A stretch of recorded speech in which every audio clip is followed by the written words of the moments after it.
ese tipo me dice, hagamos un trato. Yo te protejo, yo te llevo para todos lados, voy a ser tu tipo que te protege, te presento, te va a tu cuento. Y era un tipo con cierta jineta y autoridad en el barrio. Era una persona que le habían volado el brazo con un escopetazo por enfrentamientos con pendencieros, digamos. Es un tipo con medalla, digamos. No, pero me dice, yo te pido algo, que tú me lleves a conocer. Y no, pues, no se puede creer.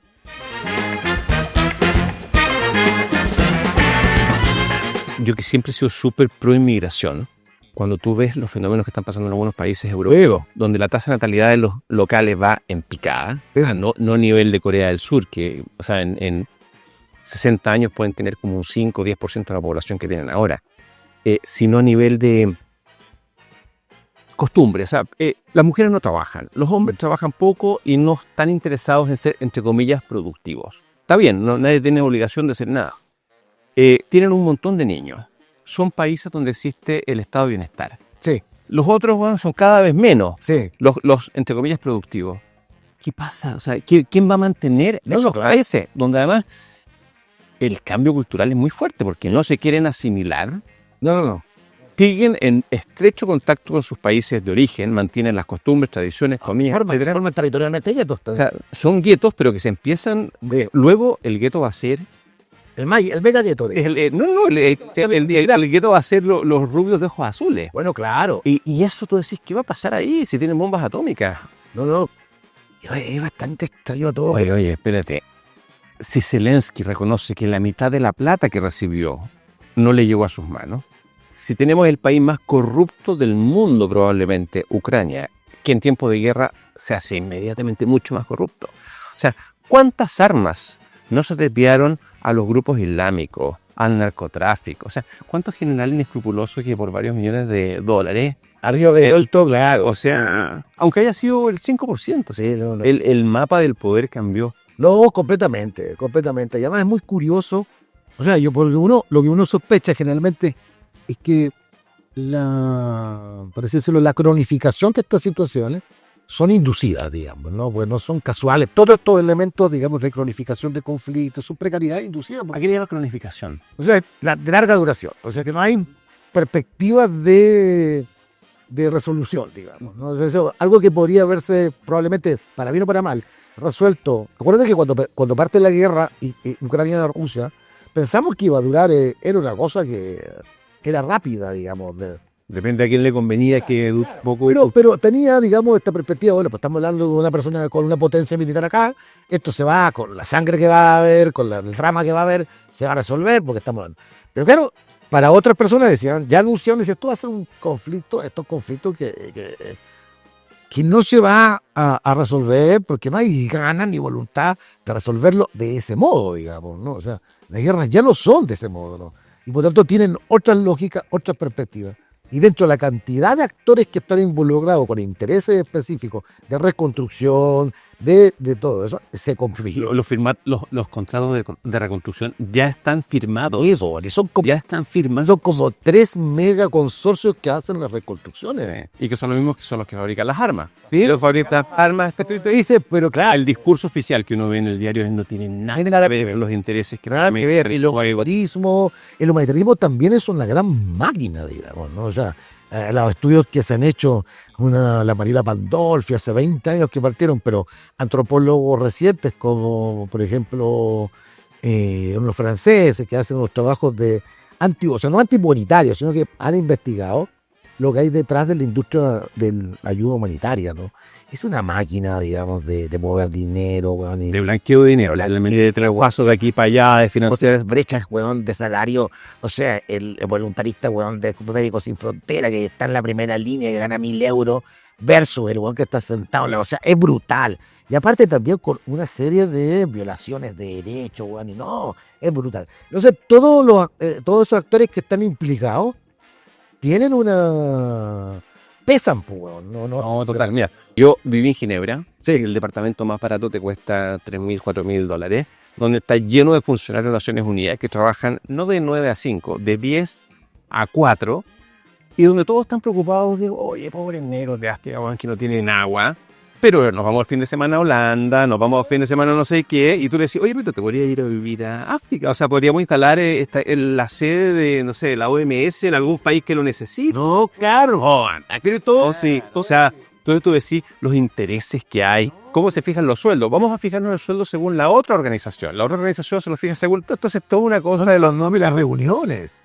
O sea, yo encantado que estar en programas internacionales que me invitan a la Lisboa, me ha tocado ir a la ex Checoslovaquia. Yo encantado, digamos, para exponer 45 minutos, 1 hora 40 cuando...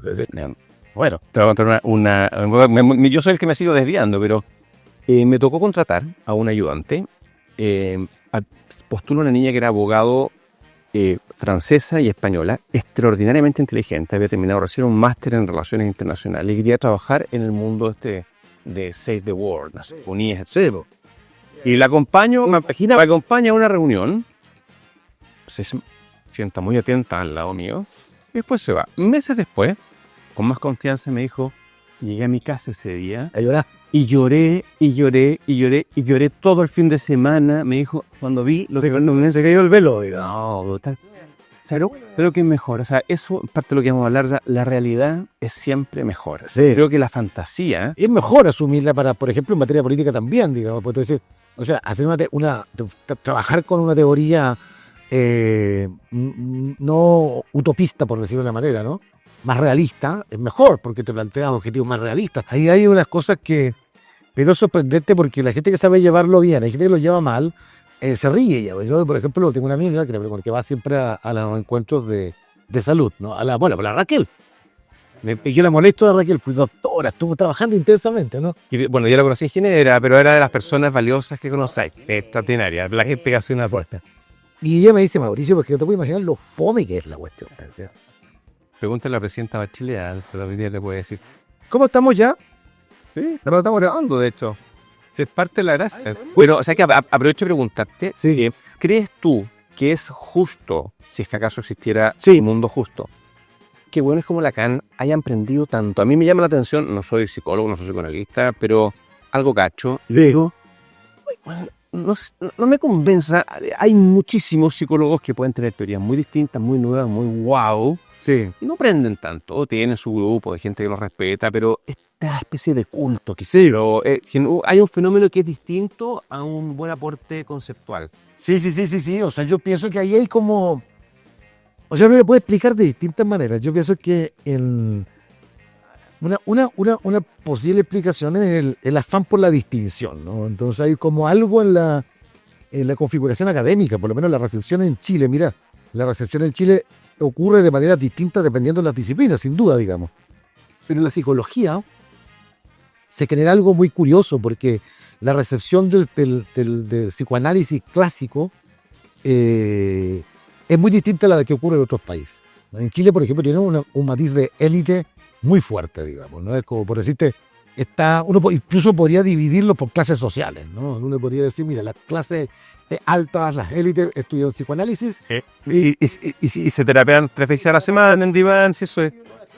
Ya no sé si tanto, o sea, pero Más estereotipada, sin duda, digamos, no es así. no, pero intensamente así hace 15, 20 años, intensamente así. Sí, claro, porque los sistémicos, clase media como, digamos, ¿no? Los cognitivistas conductuales, Ya, eso todo es... bajo para abajo, bajo. Y los transpersonales, bueno, los hippies, que siempre son transversales, pero generalmente son un poquito más pijos, más acomodados. Eso que opera en las industrias culturales, que opera en la industria, dice algo sobre la academia. Dice que las academias, yo digamos, la insoportable levedad de la academia, digamos, ¿no? Porque esa levedad de la academia que Lo mío más sofisticado, lo mío más difícil. Una cosa así, ¿o no? O sea, mantiene la... y que efectivamente se da entre el psicoanálisis, lo sistémico, lo cognitivo, y adentro del psicoanálisis, y da Lacan, o sea... No sé, yo en ese entonces, cuando empecé a estudiarlo, tenía una profesora que, bueno, que jugaba con toda una imagen, ¿no? Un poco gótica, ¿no? Y un poco como con esa imagen, con el dolor, digamos, de todo, digamos, digo.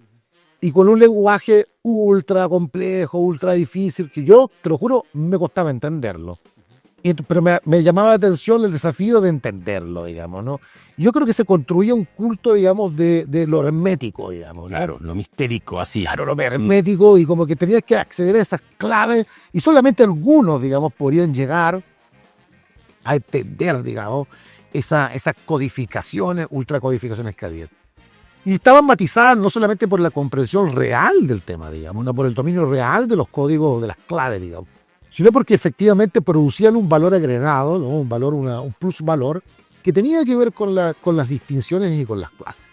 Y eso a mí me llamó la atención, después de los años lo entendí, porque esto pasa igual con las músicas, por ejemplo. La música electrónica, pues, a mí me gusta el mínimo. Y aunque sea ultra fome, aunque sea ultra repetitivo, a mí Villalobos, por ejemplo, no me parece la mejor producción musical en términos electrónicos, pero tiene una distinción, ¿no? Entonces tiene una distinción porque ya no es la máquina, ya no es el beat, digamos, lo que está jugando, porque el beat es negro, el beat es más culo, es más ordinario. Y eso es dentro de la misma música electrónica, o sea, más allá está José Luis Perales. O sea, eso es de Radio AM, de la cocina. De estos mismos género, gran género, digamos, ¿no? Va a pasar. Y por otro lado, para no ser tan simplificar la historia, por ejemplo, ahí también, a mi juicio, esta es una lectura más culturalista el asunto, ¿no? Porque no es mi experticia en rigor, pero también tiene que ver con que tenemos que ver que en ese momento todo lo que fuera de carácter más hermenéutico también estaba obstruido, porque, por ejemplo, entran en los años, yo estaba todavía en la universidad, en los 90, más o menos se empieza a impulsar con fuerza. O sea, estábamos en las universidades arrasadas por la dictadura militar. O sea, donde, por ejemplo, Michel Foucault no se podía leer, no se leía, o sea, todo lo que fuera hasta Hegel, podríamos decir, de ahí para allá no había nada más de lectura. Entonces, uno podría decir que hay algo interrumpido, por ejemplo, en nuestro caso, yo soy de la Universidad de Concepción, la Universidad de Izquierda, generalmente en esa época. Entonces, en nuestro caso también tiene leer a formar un grupo de estudios lacanianos, tenía que ver también con acceder a esos conocimientos que estaban vetados y que de alguna manera habían sido arrasados por una lógica bastante cognitivista. Exacto, que es más neutra políticamente, así que nosotros vamos a ir para allá. Entonces vamos a ir para allá, entonces, pero bueno, al andar, cuando ya uno va creciendo, vas entendiendo un poco más cómo se comportan esas comunidades epistémicas, y yo ahí, de hecho, tengo un conflicto, porque le digo, tenía una gran profesora directora de tesis, pero no era para dirigir una tesis. O sea, no tenía... Eso, acá, magíster, doctorado. Era magíster, hice un magíster en psicoanálisis.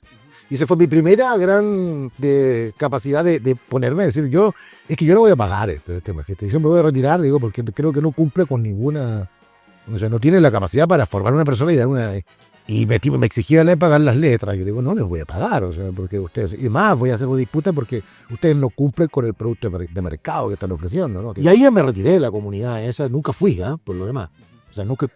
No, sí que estoy tratando más bien de entender a qué tengo al frente, en cierto modo, porque hay una mezcla que me parece sumamente interesante entre una persona que tiene muy buena formación, que tiene mucho reconocimiento, que ha trabajado para gobiernos, para Naciones Unidas, etcétera, etcétera, que tiene doctorado, todo lo que ya sabemos, o sea, que se dedica a escribir, que es Mateo, por decirlo de alguna manera, y al mismo tiempo, esa misma persona, o convive en él, un personaje que es medio un Sherlock Holmes, un investigador privado, pero además no de cualquier cosa, o sea, de áreas de marginalidad, de áreas de peligro, de territorios prohibidos. Porque yo creo, a ver, mucha gente no sabe, porque no te conoce y porque en parte estamos conversando acá.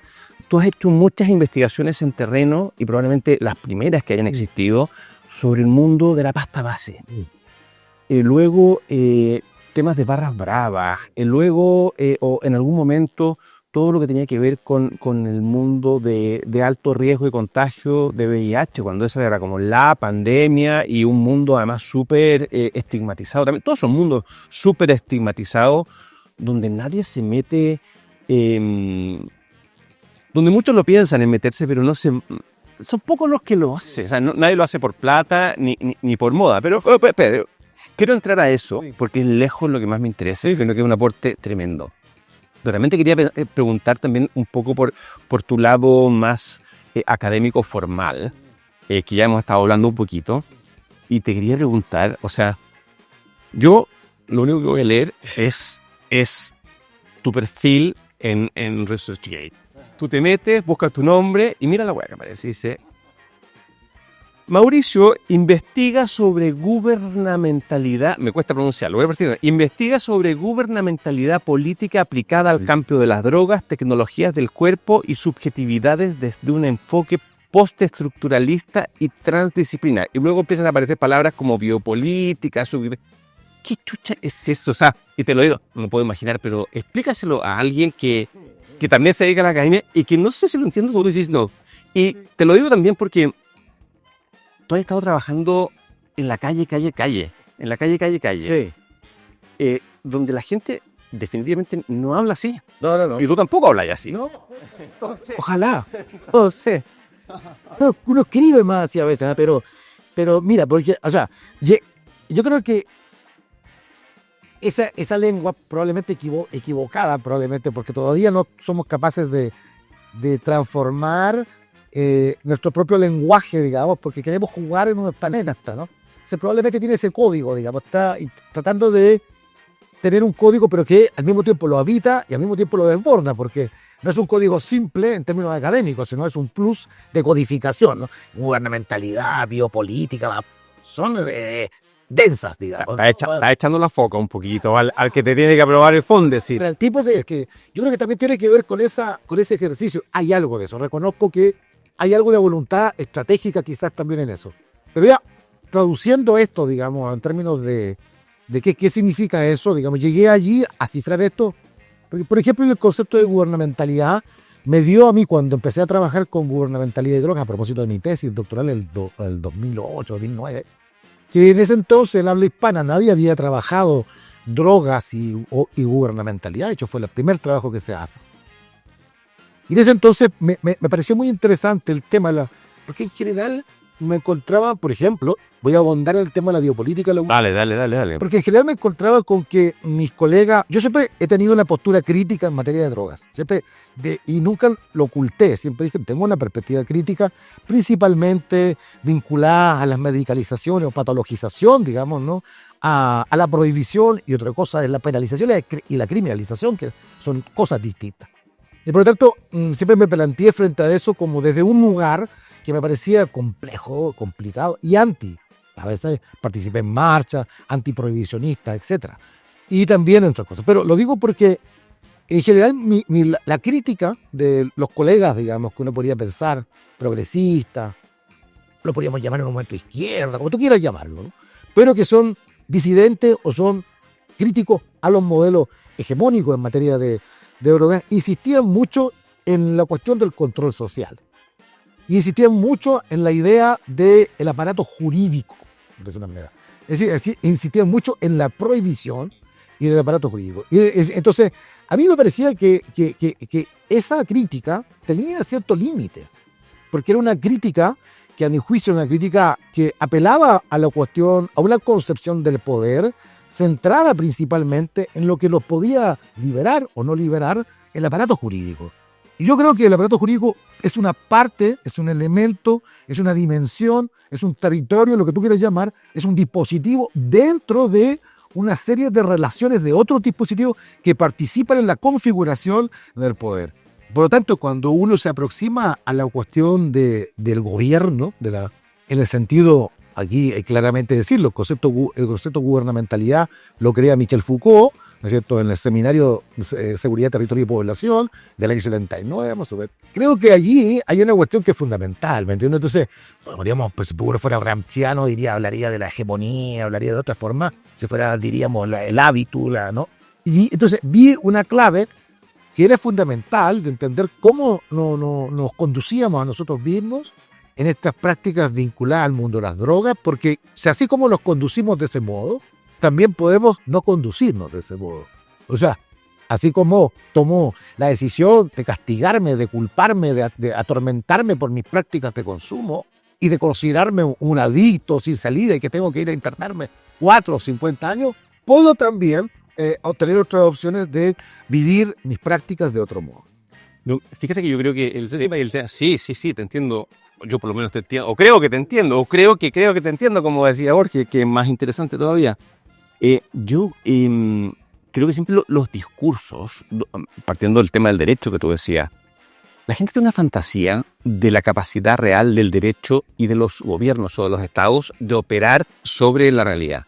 Pero lo que sí logran establecer son formas de pensar, Sí. son formas de ver la realidad. Y esas cosas se te meten en la cabeza, llámale super yo, llámale como quieras, y empiezan a operar. Mira, déjame mover de pequeña tesis, pero yo creo que siempre la humanidad ha tenido una obsesión con la pureza. Sí. Con la pureza o al revés, con encontrar un denominador demónico que es el culpable de todos los males. Sí. Y ese pueden ser los moros o los judíos, pueden ser los indios o los españoles, Sí. pueden ser las minorías sexuales, Sí. pueden ser las brujas, los drogadictos, los inmigrantes, el viejo chivo expiatorio. Claro. Y mientras encontremos el chivo expiatorio, donde dejamos todo lo que es como la basura social, que es curiosamente todo el tema, o sea, los pastabaceros, los que se contagian el VIH, el excedental, claro. El médico dice lo que es sano y lo que no es sano, o lo que es la salud y enfermedad. La salud y enfermedad te define quién está en riesgo, la población de riesgo, y te da legitimidad para intervenir. La ley la utilizas para generar un delito, encarcelar o marginalizar, y luego ya al pobre sujeto le cae el problema de la autoestima, ya no tiene cómo entrar porque no lo... El tipo se cree el cuento, se termina creyendo el cuento. Es que lo que tú estás planteando me parece a mí que es sumamente potente porque tú estás delineando de alguna manera, estás haciendo todo el contorno de lo que podríamos llamar el complejo. Esto a propósito de tu gubernamentalidad, bueno. Sí, pero mira una cosa, porque tú estás apelando a una cuestión que tiene que ver con el complejo jurídico normativo, ¿no? Que tiene que ver en bastante más amplio de que un progresismo se concentre única y exclusivamente en cambiar, ¿no es cierto?, la ley, no sé, o Claro. la Convención de Naciones Unidas, o que modifiquemos la ley 20.000. Entonces, yo decía, bueno, pues está todo bien, esto no es esto o esto otro, o no esto u lo otro, sino, es decir, este es un componente. Pero también hay otros elementos que están jugando acá. Desde, por ejemplo, el médico que declara la adicción, o declara opera para la interdicción, o cómo es la normativa de internamiento forzado, o cómo son todos los servicios que se le distribuyen, por ejemplo, los servicios que tienen oportunidad para las personas que tienen complicaciones con... O sea, ese complejo es el más complicado. Y de hecho, ese complejo debería ser objeto de crítica, porque en ese complejo nadie está por fuera. Pues sí, por decirte, te pongo un ejemplo. Sí. Estaba, me acuerdo, yo quedé sorprendido. Porque además, al mismo tiempo, esto que uno no ve, porque como se baja todo esto en las poblaciones, la gente está afectada, en el caso de la pasta base, yo te contaré, digamos, que tienen componentes bastante más dramáticos también. Entonces, por ejemplo, una madre tenía el hijo amarrado. ¿Qué año es esto? Esto es el año 97, por allí. La crisis, digamos, cuando estaba en plena crisis, la pasta base de cocaína empezó a conocer, entrar a casa, hogares, y empezó a conversar con la gente. Y, por ejemplo, la madre, con todo su saber, ¿no? O sea, porque esta idea de la abstinencia, ¿no?, que llamamos médicamente, ella la afrontaba, la abordaba, tratando de impedir que el hijo fuera, digamos, al llamado, digamos, ¿no? Y me abordaba mucho del tratamiento que se hacía a las personas cuando estaban endemoniados. Claro. No, como una suerte de exorcismo, ¿no? Entonces una suerte de amarrado a la cama. Y pasaba los días de luna llena, por decirlo de una manera, ¿no? Mientras le venía la compresión de los velobos, ¿no? Esa necesidad grande de amarrado, porque si lo soltaban, el tipo iba a perderse, digamos, en los consumos. Ahora, tú dices, esa idea, digamos, ¿no?, genuina, de una cultura, está formada de retazos de cosas, porque de alguna manera ella siempre escuchó que la pasta base de cocaína te consumías una vez, 2 veces y te poseía, era profundamente adictivo. Y de manera de comprender la adicción, ¿no?, de entender de que una sustancia externa, ¿no?, como que yo te soplo el polvo, digamos, te convierte en un zombie, ¿no? Esa idea completamente reducida, ¿no? Simplificada, pero ya. Claro, esas personas no están mediadas, y lo incorporan también en sus prácticas culturales y sociales, de una manera que también La recepción es distinta, no está mediada, no está educada, pero al mismo tiempo daña profundamente. No, lo que hablamos recién, por Porque supuesto. profundamente esa persona, o sea, lo que tiene en el juego, lo que le está, donde se está alimentando, le está diciendo que lo que tiene que evitar profundamente es que sobre todo tiene que tener contacto con esa sustancia. Porque esa sustancia, al entrar a su cuerpo, lo va a transformar. Entonces, esa idea es tremendamente dañina. No, yo por eso te felicito mucho por el trabajo que has hecho, principalmente porque pones la realidad arriba de la mesa. Y hay que intervenir, a lo mejor hay que hacer cosas, pero entendamos qué está pasando. Primero veámoslo, primero no nos contemos cuentos. Y segundo, visibilicemos los problemas que nadie quiere ver, que están como fuera del mundo clínico, fuera incluso de las discusiones políticas. O sea, en Chile estamos discutiendo con todo respeto si le hacemos una estatua a Sebastián Piñera. Claro. Y no es que no sea importante, pero es cuando no sabemos si están vendiendo fentanilo en las calles. Claramente. O sea, estos son temas que hacen que muera gente. Hay un mito en el COVID que todos tenemos que equipar a todos, nos pone a todos en la misma igualdad de riesgos. Y él dice, bueno, pues es una tontera en el fondo, porque respiramos aires completamente distintos. Y por lo tanto somos expuestos, conforme a un mapa de la vulnerabilidad, al aire de manera distinta. Porque trabajamos en cosas, pero también porque vivimos en lugares contaminados, con aires distintos, con hacinamientos distintos. Y lo mismo pasa acá. En los mapas de vulnerabilidades también obviamente distribuyen la carga del daño de manera distinta.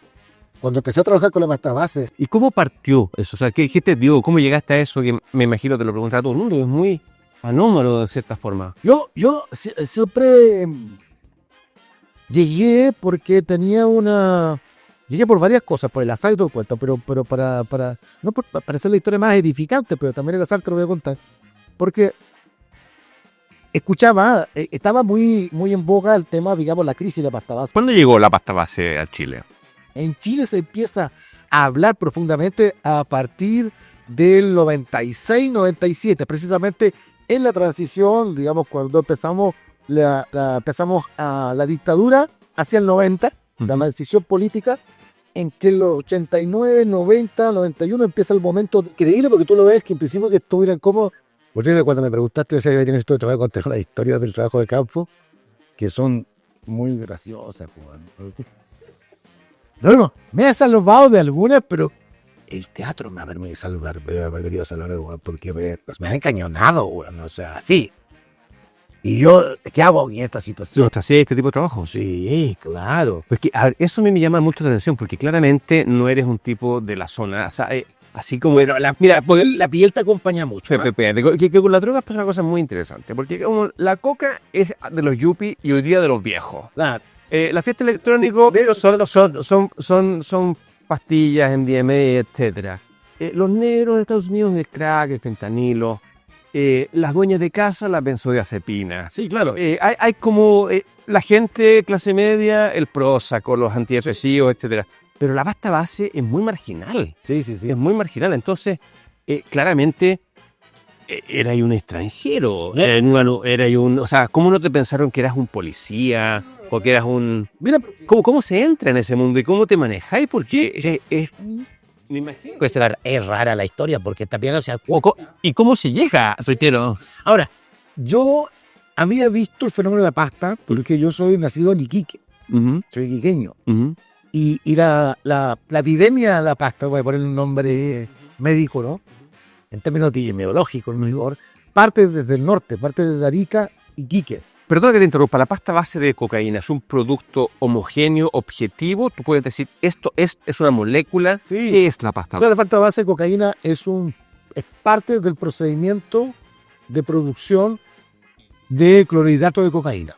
Entonces, cuando está asulfatada, digamos, ¿no? Es una base. Entonces, en la cadena de producción hay un estado donde está la pasta base. Y de la pasta tú puedes, a través de un procedimiento con ácido sulfúrico, llevarla y cristalizarla en ácido clorhídrico. ¿Y por qué se detiene? ¿Cuál es el interés de alguien a mí me habían dicho que el bazuco era basura de cocaína, pero no es exactamente eso, es que le falta una limpieza.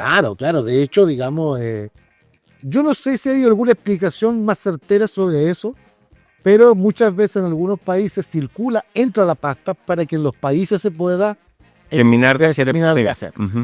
Claro, esa tesis no es tan clara, digamos, porque tú dices que cómo vaya a optar por transportar algo que es mucho más fácil de detectar por el olor, porque la pastavasia tiene un olor muy fuerte de sulfato, digamos, ¿no? de pasosa, y ocultar el olor, digamos, a perros, todo esto es más difícil. Es más voluminosa probablemente. Mucho más voluminosa porque pierde volumen. Entonces, no tengo una explicación única. Sí, la explicación es que cuando hay excedental, digamos, de producción, cuando la producción está en alta, digamos, está en máxima producción, hay que sacar productos intermedios, productos menos refinados, que son más baratos, pero que tienen nicho. Entonces, claro, o sea, la cadena productiva, por así decirlo, se productiviza. Entonces tú tienes algo que puedes ir productivizando que antes no estaba, digamos, no estaba en el mercado. Entonces una cadena puede... Me hace mucho sentido porque hasta los 90 en Colombia y en otros países no se plantaba planta de coca, era toda la zona de Bolivia, del Beni, exportaban la pasta base, la purificaban allá, pero si hay excedente, hay que repartirla para el resto. Entonces una explicación entra por el... porque se va sofisticando los mercados, ¿me entiendes? O sea, porque tú en la cadena productiva vas viendo que hay cadenas que tú les puedes sacar, rentabilizar en su mercadeo, digamos, ¿no? Y ya no solamente como una unidad para producir un producto final, sino cada uno de estos tiene posibilidades de venta, porque hay gente que la consume, la usa, no sé. ¿Y desde cuándo que tú veías que estás en Higiene Iquique? Yo, por ejemplo, cuando yo yo salí de Iquique en los años 84 más o menos, ¿no? Y ya se consumía muchísimo. Más en cualquier parte, no en grupos marinos. No, incluso jóvenes, compañeros míos, y ya era un juego, digamos, porque había tanta. ¿Y los efectos de la pasta base son similares a la cocaína? Porque se habla de los angustiados. No, son bastante distintos, ¿no? Porque tienen fenomenologías distintas, porque tienen la vía distinta, porque es un consumo fumado. Es más parecido al crack. Al crack. Por la vía de...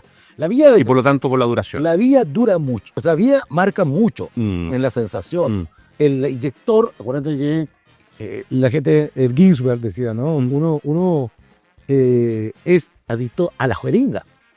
O sea, la vía es muy importante, ¿no? La vía es muy importante. Cuando tú te acostumbras a combustionar, un producto que se combustiona con características muy particulares, ¿no?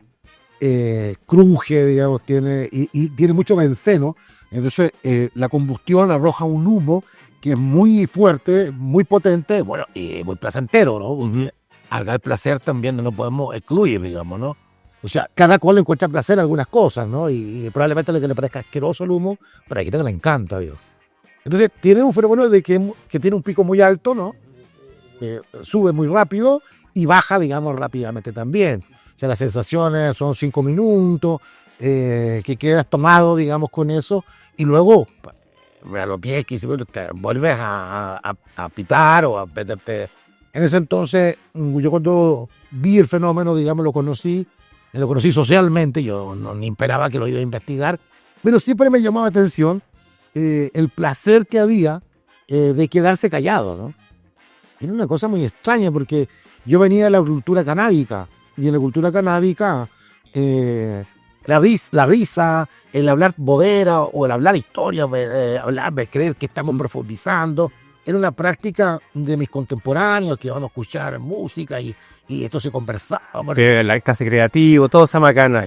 Así como ya el tipo genio, y es fantástico porque es como un reírse de algo que... Yo entrevistando a gente que usaba pasta base para definirla, yo les pedía cómo la podía diferenciar con otra, y era muy buena la pregunta, porque es una pregunta contractiva que se llama. O sea, que te dice, ¿qué se diferencia? ¿No? Para yo entender más, porque costaba mucho que la definieran positivamente, ya te contaré por qué. Entonces le decía, pero bueno, hazme una diferencia con el cannabis, con el pito, con la marihuana. Entonces uno es creativo, otro te cagáis de la risa y el otro te angustia. ¿Por qué? No habla. Claro, tiene ese efecto, digamos, muy de quedarse hacia adentro, ensimismado. Y yo después lo llamamos una suspensión, digamos, como una suerte de... Yo hoy día, que más viejo y hay más fome quizás, ocuparía una palabra más sofisticada y menos rica quizás. Y de ahí hay como algo de desubjetivante, ¿no? Como una salida, digamos, una caída, digamos, una desubjetivación, el consumo no es festivo, colectivo, nos separamos porque nosotros detectamos un problema y creemos que solamente el problema vive afuera de nosotros, autónomamente. Yo simplemente estoy viendo un consumo problemático o adictivo de drogas, yo lo llamo consumo problemático de drogas, pero no vemos que nosotros también somos parte del problema. El médico, los sanitaristas. Entonces, esta lógica, que allí viene ya mi pasión por el postestructuralismo, que donde la persona cree que lo que está viendo es un dato objetivado de la realidad, objetivo, que es independiente del observador. Yo digo, todo lo que... La bruja, el poseído. Entonces yo simplemente soy la persona que lo diagnostica, ve y más encima le da la garantía de la cura. O sea, yo te identifico y yo te curo, ¿no? O otro amigo mío, otra institución te va a curar. Yo creo que eso es un gran problema. Primero que nada porque construye un discurso único en un país como el nuestro, donde no hay mucha disputa entre las perspectivas de análisis o de abordaje que tenemos frente a algo, que son bastante todas monolíticas o monocordes. Yo lo vi, lo escuché, que se lo ve, que si una persona amamantaba, estas mujeres que amamantaban iban a ser los niños adictos. Esto es o sea, pongámosle un poco más de seriedad al asunto. Yo entiendo que hay que alarmar, yo entiendo que hay que alertar, pero otra cosa es alarmar. Pero más aún que alarmar, él nos deja sin ningún repertorio interpretativo para poder tramitar el problema que yo estoy viviendo. Las madres que veían Televisión Nacional, o Televisión X, o Mega, o lo que sea, esos canales problematicales donde iban las personas, desfilaban predicando el problema de la droga en Chile, nunca lo analizaron como una problemática social, cultural, incluso política. Nunca pensaron nunca dijeron las instituciones que estamos implicadas acá, estamos también exacerbando un problema. Y tú quienes pedís a las personas, digamos, que tienen pocas herramientas para agenciar, para poder saber. Acá hay un tema ético Sí. muy importante de no sacar el poto a la jeringa, porque mirarlo con la mirada simplificadora Sí. es generar muerte. Más muerte probablemente que las mismas sustancias que están de aquí, o sea, lejos de más está decir que no estamos haciendo apología de nada, pero tomémonos en serio las cosas. O sea, hablemos como gente inteligente y adulta que tiene una realidad con unos problemas que si lo seguimos... Claro, Francisco, porque tú estás dando un punto que a mí me parece que es importante subrayar. Porque cuando uno aborda, yo, claro, 30 años llevo estudiando esto, y por tanto he transitado por distintas formas también de entenderlo, mirarlo, conforme también uno va madurando como profesional, como persona, como activista también. Y tú te vas dando cuenta con que, en el fondo, el problema se constituye en las personas que delinean el problema, ¿no? O sea, casi prácticamente a mí, mi antagonista hoy día no son las familias, no son los implicados, sino son los profesionales, los expertos que a veces han colaborado y han construido, ¿no?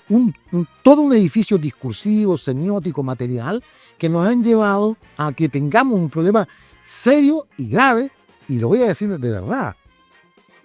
No hay que ser frívolo, ¿no? Con esto. O sea, yo he visto el dolor, o sea, uno lo ve. O sea, aquí hay personas que la llevarán bien, hay personas que la llevarán mal, pero también depende de variables estructurales, depende de muchas cosas. Y hay gente que sufre. Hay un sufrimiento, digamos, un sufrimiento social. O sea, las narraciones, estoy armando un libro que ya ahora va a salir, que junto todo el material de Basta César, las narraciones de madre, 3 de la mañana, caminar, pero el efecto político que también tiene eso. O sea, las mujeres vuelven al rol único de cuidadoras, madres. Esas mujeres que tal vez en los 80, en la dictadura, participaban activamente de una lucha política, social, y que habían ampliado su horizonte, su lugar, ¿no?, en la comunidad, en el territorio, como mujeres activas que politizaban la vida, se repliegan nuevamente a una búsqueda del hijo, de lo que sale, y lo recuperan, y se consagran a veces, ¿no? Entonces, esto tiene efectos por todas partes, pero lo que no podemos restarle es el sufrimiento, porque esa mujer, yo no la puedo distanciar como el crítico y la mira de, esa mujer, no, hombre, esa mujer sufre, o sea, es angustia. Y algo que tiene la etnografía, que a mí me parece que es muy importante decirlo, o el trabajo de campo, es la afectación, digamos, porque tú vas con tu cuerpo, vas con tus emociones. Y ¿sabes qué? Te quería preguntar de eso, porque tú te estás metiendo en su vida. Yo me imagino cuando hacías este trabajo, no es que fueras así de 9 a 5, te tenías que involucrar, sí, cosa que es bastante difícil porque todos llevamos otra cultura, otra mentalidad. Claro, ¿Qué límites también hay en las posibilidades reales de entender algo que no es tu vida? sí. No es tu vida, no es tu historia. Sí. Es muy complejo explicarlo y practicarlo, digamos, porque siempre hay contradicciones, ¿no? La amistad, hasta dónde está la amistad, hasta dónde me implico, hasta dónde... O sea, para que te cuenten, te tenés que quedar, me imagino yo. La idea clásica que hubo tanta discusión, entonces si yo lo hago encubierto o cubierto... El observador neutral, que probablemente no decir que... Claro, me implico. La verdad de las cosas es que eso pasa por una cuestión también de cómo politizo también mi propio rol como investigador. Yo también creo que eso me ha llevado a recorrer, digamos, a convertirme en un teratólogo, digamos, en la vida, porque también soy Un experto en monstruos. experto en monstruos. Sí, como Paul Preciado decía, sí, aquí viene el monstruo que... Claro, son monstruos, la gente le habla. Por eso trabajé también con Beatriz, o sea, bueno, con Paula hoy día. Pero hay algo de eso porque también tiene que ver con que hace este cargo. A mí me habían enseñado en la universidad, insisto, Esto estamos hablando tu época de psicólogo, no de tu época de antropólogo. Porque como psicólogo, yo siempre tenía una inquietud muy vinculada al mundo social o al mundo crítico, digamos. ¿No? Era muy... mi gran profesor fue Eduardo Núñez, un profesor de filosofía, digamos. Él fue mi maestro y no era de psicología. Hablaba de fútbol, de otras cosas. Pero yo estudiaba en una escuela de psicología, que imagínatela en esos entonces, digamos, y que me di cuenta siempre de que la formación que ya hasta el día de hoy, no creo que podemos atribuirla solamente a unos directores que estaban afuera, no es sí, por supuesto. Hasta el día de hoy, o sea, es parte de nuestra matriz universitaria, ¿no? Que seguramente cambió en un año, momento, pero yo tampoco creo tan nostálgicamente que todo cambió un día, digamos, ¿no?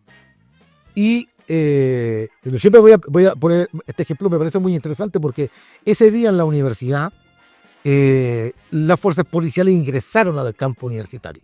El rector autorizó día martes 21 de abril de 1986. Antes de la transición hacia los 80. A los 80. Y entraron a darte una fuerte, ¿no? Yo estaba protestando, ¿no? Y no estaba en clases, obviamente, ¿no? O sea, no eran las personas que no estaban por la calle. Y entonces fue muy fuerte porque nos vimos con que estaban adentro del campus, lo de Serrano. Entonces yo en un momento veo lo arrinconan y yo tengo la oportunidad y arranco como una cola de ratón, corriendo y me subo la escalera, pero yo sin darme cuenta que estaba en mi propia facultad. Y cuando voy desesperado, con la cara roja, como todo así como es, con los ojos saltones, y veo una sala, te lo prometo, y entro y era mi sala de clases. Y estaban haciendo una clase de psicología social. De 30 alumnos habrían 10. Y el profesor fascinado. Dice, yo entro, me voy para atrás, me meto al final del centro, rojo como un tomate, con las bombas lacrimógenas. Y el profesor estaba explicando, lo miro, escucho, dice, entonces la distancia, según el experimento social que se hace en Estados Unidos, decimos, hay entre los negros y los blancos, en la fila del banco. Yo digo, en ese momento me pregunto, digo, ¿qué tiene que ver esta historia, digamos, que está contando este tipo de psicología social con lo que nos está pasando hoy? ¿Qué tengo que ver yo con el estudio de la psicología experimental de Estados Unidos? Un experimento en los años 60 que prueba la distancia entre el negro y el blanco en la fila del banco con una realidad que nos estalla entre las narices. Y yo creo que esa sensación, ese momento fue un momento epifánico, ese momento que te dice, bueno, esto no va para ninguna parte, o sea, lo que usted me está mostrando, lo que usted está formando, no es una casualidad. Esto no es casual. Esto no es un error suyo. No es que usted es un burro, no es que usted no, sino usted lo hace intencionalmente. Usted opta por no enseñarme otras cosas. Cosas complicadas, cosas... Claro, o sea, implicadas... Teníamos psicología latinoamericana, o sea, teníamos psicología latinoamericana que ya a los pocos tiempos matan a un gran psicólogo en Centroamérica, ¿no? O sea, y que el tipo se encargaba precisamente de decir, ¿por qué nosotros seguimos consumiendo teoría y nosotros no podemos producir teoría, ¿no? O sea, porque tenemos que leer manuales en inglés cuando tenemos... ¿Y tú crees que eso es muy importante? O sea, porque también te podría decir que los seres humanos no somos tan distintos biológicamente, que todos tenemos caries, morimos, etcétera. Bueno, no todos, pero que más o menos los problemas que tenemos son parecidos en todas partes del mundo, por lo tanto, desde Marco Aurelio hasta Freud nos pueden... Te lo digo, o sea, es que es una pregunta Yo sé que la respuesta es sí y no en parte, o sea, está a medio camino entre los extremos, pero Sí.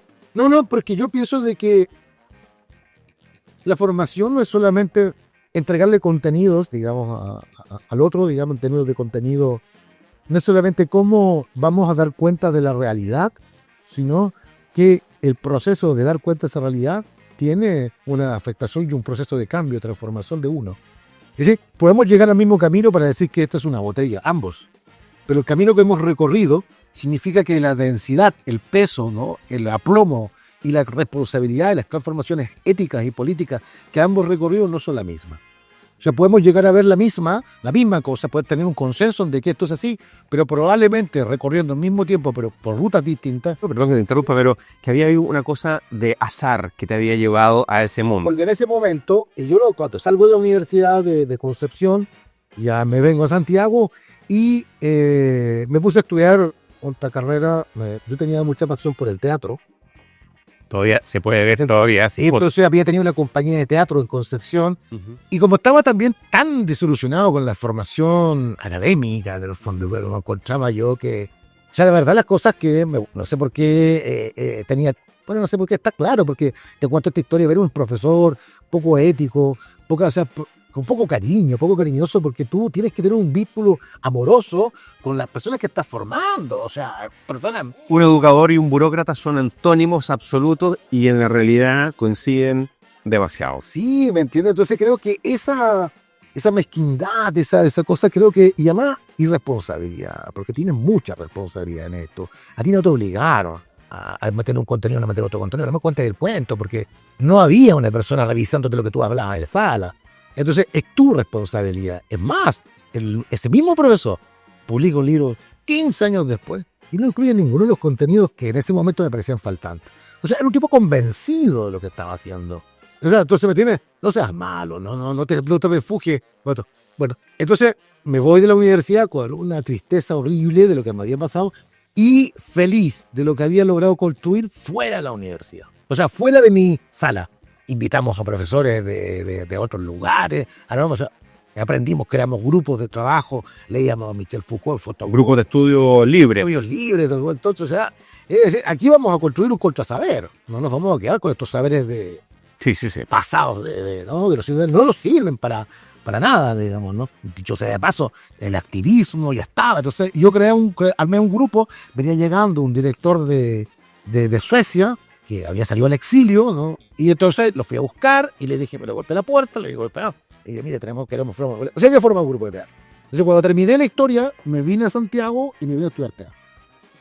Pero claro, el teatro, si no tenía entrada a la televisión, era muy difícil mantenerse en el teatro. Yo tenía tampoco un fenotipo que era característico, debería ser un secuestrador en la escena. Total, hubiera sido el malo de todas maneras. Traficante del dedo, no sé, entonces no iba a triunfar, digamos, necesariamente en eso, ¿no? O sea, la escala también de reparto del dinero tocaba igual de proporcional a eso. Entonces, un día, caminando, eso es muy gracioso, ¿no? Pero bueno, así es la vida, ¿no?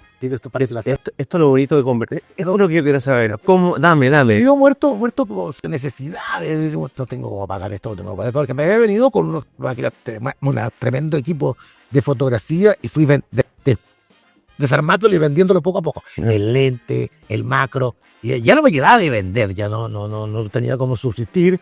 Y había trabajado y se recibía muy poco dinero. Y entonces veo un letrero, un aviso, o sea, un afiche. ¿Dónde esto? Esto en el centro de Santiago, por el barrio Brasil, que decía concurso para investigadores jóvenes. Entonces postulamos, me encuentro con un amigo que vivía muy cerca mío y me dice, oye, pues yo le cuento, le digo, mira, tengo esta idea. Yo hace mucho tiempo le vengo dando vuelta a esta cuestión de la parta base. Porque era sobre pobreza y modernización, una cosa así. Entonces cabíamos dentro del perfil y está plata. Y había una beca que te daban plata y era hacer una investigación. Y él era profesor de métodos cualitativos, que era el ARCIS. Y entonces le dije, ¿por qué no nos aliamos? Yo conozco este mundo, yo ya lo he visto, lo conozco, tengo inquietud, y tú diseñamos el proyecto y lo ganamos. Y eso fue un año de trabajo en la San Gregorio, la población que se llama San Gregorio, la Malaquías Concha. Justamente en ese entonces yo todavía no manejaba las claves de trabajo de campo, porque venía la psicología, y fue mi primer trabajo más etnográfico, por decirlo de una manera, muy ingenuo todavía, donde abrazaba todavía la fenomenología. Entonces mi pregunta es qué sentido tiene la experiencia de estas personas. No más que eso, no tenía ninguna... La fenomenología del otro. Claro. ¿Cómo era la experiencia de la angustia? Una pregunta genuina. ¿Qué significa para ti? De la angustia, o sea, De la angustia. sí, de acuerdo, pero es que detrás de la angustia hay lo que lo provoca, lo que provoca, lo que lo... O sea, es todo es fenómeno cultural, o sea, ¿qué hay detrás? ¿Qué chucha para sacar? Todo qué significado tiene, cómo construye, pero es principalmente pasado por la experiencia de los otros. Y ahí ya no paré más, no me salí nunca más del campo y fui aprendiendo mucho más. Yo no sabía nada de trabajo cualitativo en los brazos, nada. Pero como era inquieto, me quedaba, por ejemplo, con conocer a los chicos que consumía, conversar con ellos, pero todavía no entendía la complejidad y eso me permitió entender y desafiarme a decir, esto no basta con esto. No basta con esta primera aproximación, esto para mí era una primera aproximación. Fue muy buena, curiosamente fue la única aproximación que había de ese tipo. Yo soy bastante crítico con ella ahora, digamos. Con la que tú hiciste, con el trabajo. Claro. Luego me gustó tanto lo que empecé a hacer que luego me fui, me gané otro estudio, me invitaron a otros profesores viejos de la Diego Portales y ahí yo asumí el trabajo de campo. Y el trabajo de campo era yo la persona. Y allí yo jugué con mis propias claves, digamos, experimentales, ¿no? Me acerqué a los grupos, me quedé con los grupos.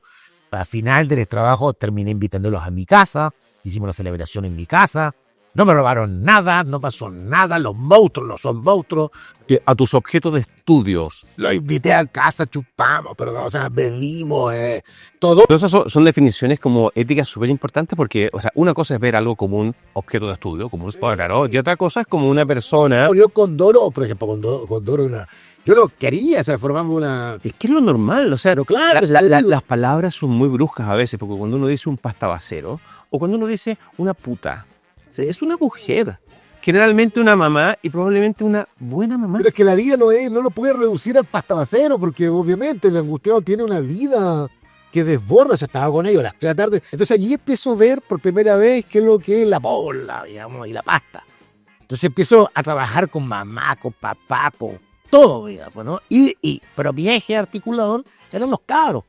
Entonces llegaba yo, compraba una chela, me quedaba toda la tarde, todo el día, toda la noche, con ellos, en una pieza de 2x2, escuchando con los afiches ahí, pegados, escuchando a pata pelada todo el día, porque caminé a pata pelada, y con la sombra, que te regalo, la sombra es 1 metro, porque no hay árboles, no hay zona verde, es que no hay nada, digamos. Entonces, ya sería un mundo donde todos teníamos que estar arriba de la micro de la modernidad, todos tenemos que subirnos al discurso triunfalista, todos tenemos. Mis amigos, por ejemplo, ufanan de no tener tiempo, no, estoy súper ocupado. Claro. Se venía un mundo donde la productividad era bien valorada, donde el éxito era bien valorado, y tú... La economía estaba pero al galope. De ahí uno empieza a entender que lo que tú partiste cuando partimos conversando, somos una heterogeneidad, ¿no? Hay tiempos somos una simultaneidad de tiempos, o sea, vivimos una simultaneidad de tiempos porque ese Chile que yo veía ahí no tenía nada que ver con el Chile que yo había vivido en la universidad, con el Chile que veía en la televisión. O sea, era un Chile que estaba suspendido en el tiempo. O sea, era como no haber salido de los 70. O sea, Y ahí es 5 kilómetros del lugar donde estamos hoy día. Claro, pero ahora, al principio, ahí terminaba el paradero Las Micos. Ahí, lo último, ahí paraba. Era un canal, no había más, ¿no? Y tú veías como la cumbia sonaba por acá, en las radios fuertes, pero no había ninguna estructura, como un poquito. Muchos van y vienen, van a la cárcel, vienen, o sea, ¿Cómo te trataban? ¿Doctor, tío, profe, o Mauro? allí sí. ¿Cómo te presentabas tú? Porque no, si te presentabas como el doctor Sepúlveda. Claro, uno tiene que ir aprendiendo, digamos, tal cosa, eso que se llama, como alguien dice, tiene campo, tiene recorrido. No hay una fórmula, ¿no es cierto? Porque es contingencia también. Pero no tratabas, por ejemplo, de vestirte de una manera tal que no provocara rechazo, sospecha. Porque hay algo que te viste también muy bien, que es el color de la piel también, ¿no? O sea, la negritud. O sea, tú hubieras sido rubio de ojos azules, tú decías no podía hacer no, la pega. O sea, hubiese sido otro camino, otra cosa mucho más difícil. Te voy a contar, yo fui de curioso, me acuerdo, a muchas de las marchas del estallido social, a las del segundo, y varias veces me dijeron, ¿Y tú qué hacías acá? tal cual. Y yo pensaba que pasaba piola. Pero es que la racialización es brutal, claro. O sea, de hecho, todo lo que a mí me pareció en un momento mis limitaciones, en un momento se convirtieron en mis fortalezas. O sea, le encontré, invertí lo que siempre me había en mi historia de infancia, ¿no? De paisano, indio, lo que sea, lo convertí en un lugar también de proximidad. Yo creo que eso se nota, se huele, digamos. Me decía profesor alguno. O sea, no había, pero había una complicidad ética en el sentido, yo digo, de piel, de origen, se huele, pero al mismo tiempo política, porque yo sabía que yo no era una persona que venía No era un sapo, no era el turista gringo que va al zoológico, a las favelas de Brasil y se saca una... otra historia. Porque, está vigile, porque ahí también ves la fragilidad del edificio que tú has construido, ¿no?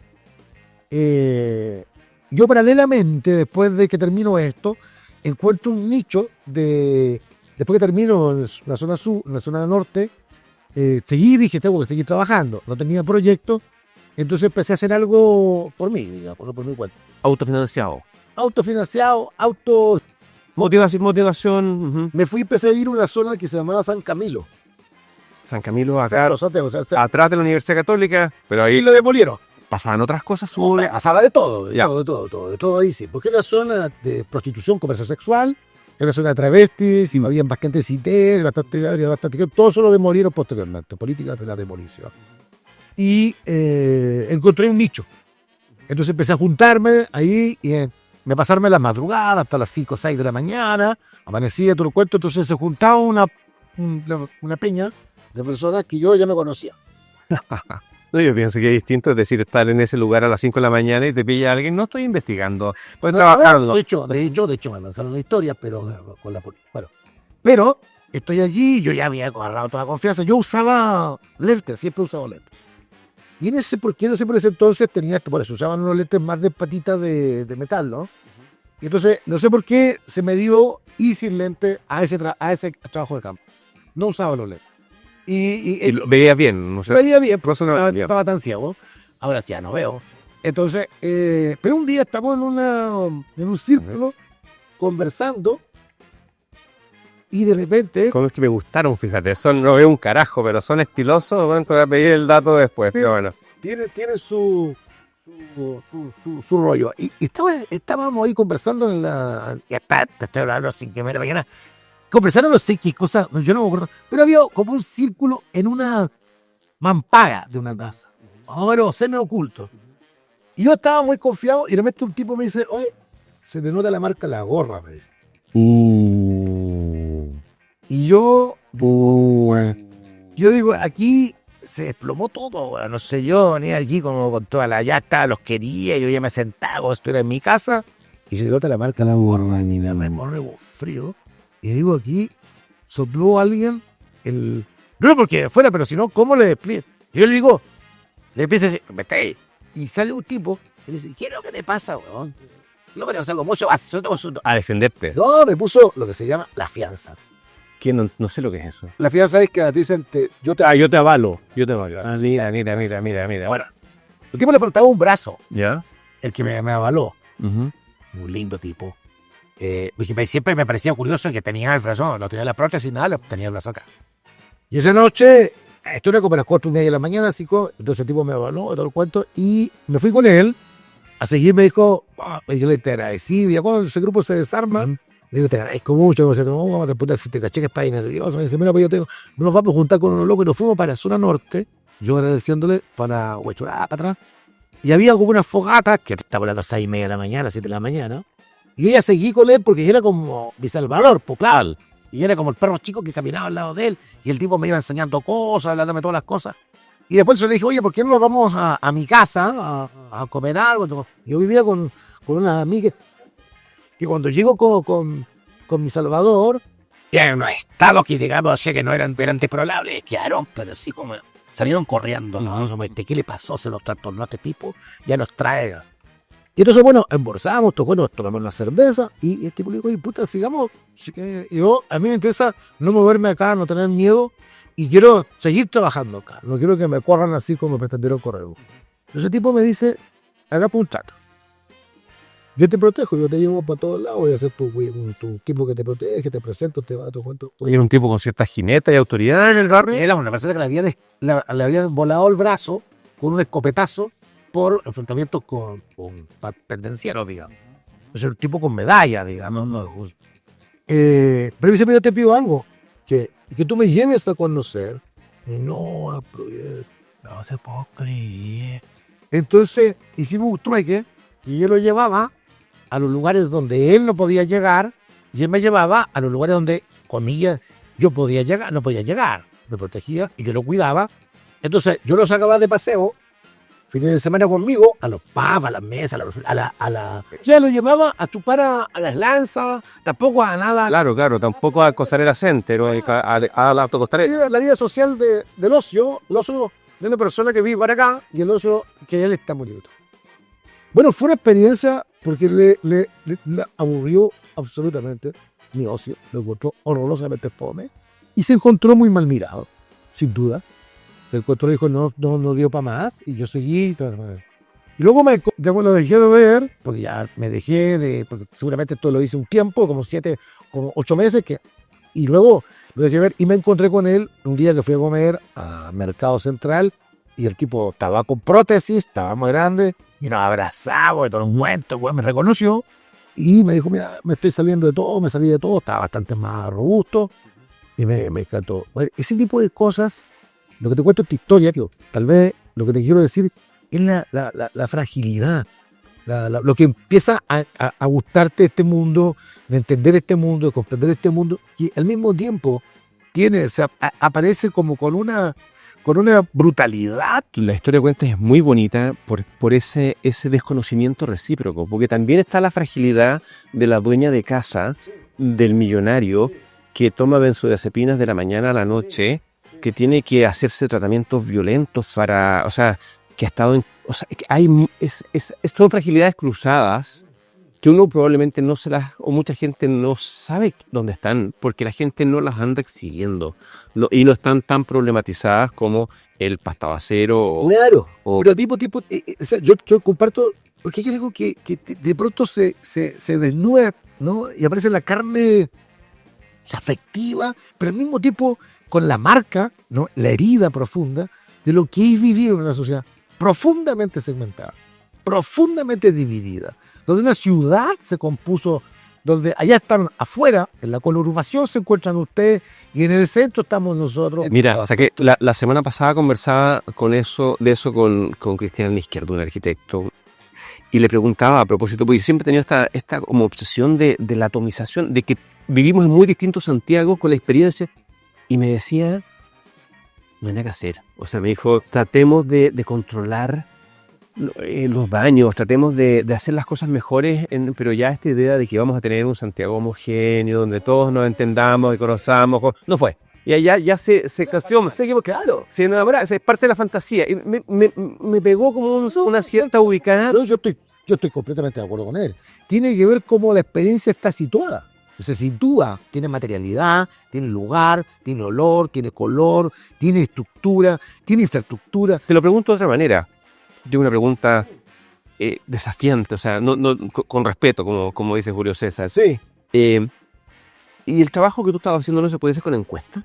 ¿No se podía hacer hoy día te dirían, con análisis de datos, con inteligencia artificial? O sea, ¿cuál es la necesidad? Sí. ¿Cómo tú le justificas a un decano hoy día que quieres ir a meterte en una cosa así? Hoy día, a esta altura de la vida, tiene una explicación muy sencilla, ¿no? En el sentido también para que las instituciones públicas entiendan, digamos, el lugar que tiene, y aún así todavía no cuesta mucho, pero hay poblaciones que no se pueden acceder por otros métodos de investigación, solamente por decirlo en términos metodológicos.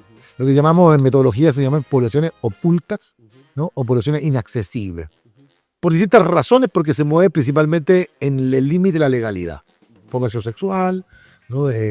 Pequeño robo, pequeño delito, el pequeño delito y los consumidores de drogas. Estas poblaciones son poblaciones o migrantes, digamos, en situación ilegal, que no van a acceder, no se van a permitir, no son cotejables, pero porque en bases de datos, no figuran en bases de datos, digamos, que te las proporciona fácilmente el INE, por un lado, pero no van a acceder a contestarte porque están en el mundo, digamos, de la desconfianza. O sea, el que yo te cueste una encuesta está loco, digamos, no pasa nada. No sé, es mentira, claro. Claro, no van a confiar, pero si estas poblaciones sí son importantes poder, digamos, tener conocimiento sobre ello, poder caracterizar, porque son poblaciones que a veces se convierten en alta prioridad.